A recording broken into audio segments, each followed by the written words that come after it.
Hello, this is Waenard Miller of Legacy Heart Center. I'd like to take a few minutes today to share with you some discussions that I've had with patients regarding high blood pressure, also known as hypertension. The first question I get many times is, well, what is high blood pressure? Well, blood pressure is the force of blood pushing against the wall of an artery. Much like air pressure in a tire, blood fills the arteries to a certain capacity.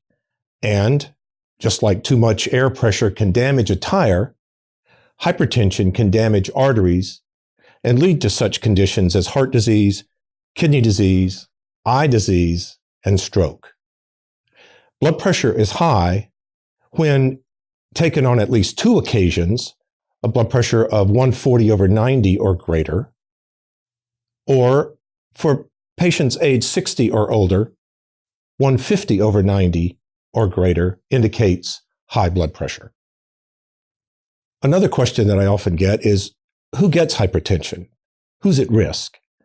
Well, people at risk for hypertension often have a family history of high blood pressure, are African American, over age 55, are overweight, not physically active, those who may drink excessively or smoke, those who eat foods high in salt, or use medications like NSAIDs, such as aspirin or ibuprofen, and decongestants, as well as certain illicit drugs, such as cocaine.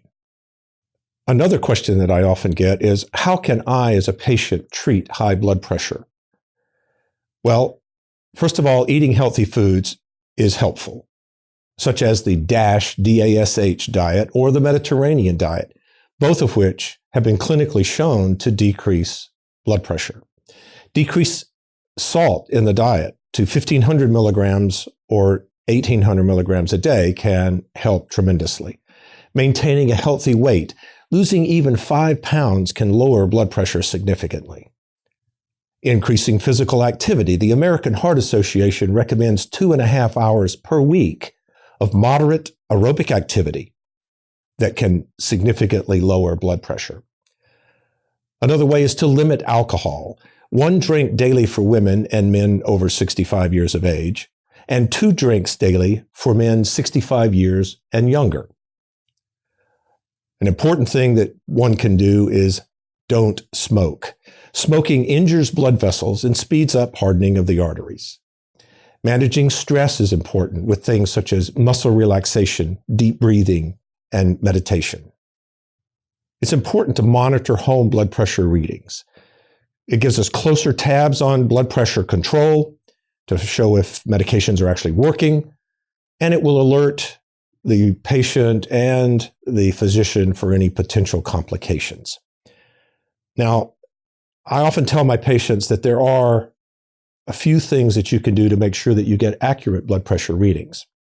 I tell them to walk over to the table that they're going to take their blood pressure, sit down, put the machine on the arm, and just sit there for 3 to 5 minutes doing absolutely nothing, and then take the blood pressure.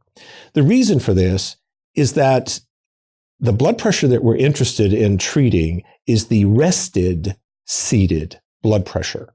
And so taking these precautions will ensure that we're getting accurate readings. Now, if these measures that we discussed don't get blood pressure to control, then it's important to see your doctor because you may need medication to control your blood pressure. Another question that I often get is, what do medications actually do to control hypertension? Well, some medications relax the arteries. Some medications decrease the force of contraction of the heart muscle. And some medications actually decrease the amount of blood in the arteries. All these mechanisms help to control blood pressure. If you have any questions about any of the information that was provided today, please contact your doctor, because it is important that you work as a team with your doctor to control high blood pressure. Thank you.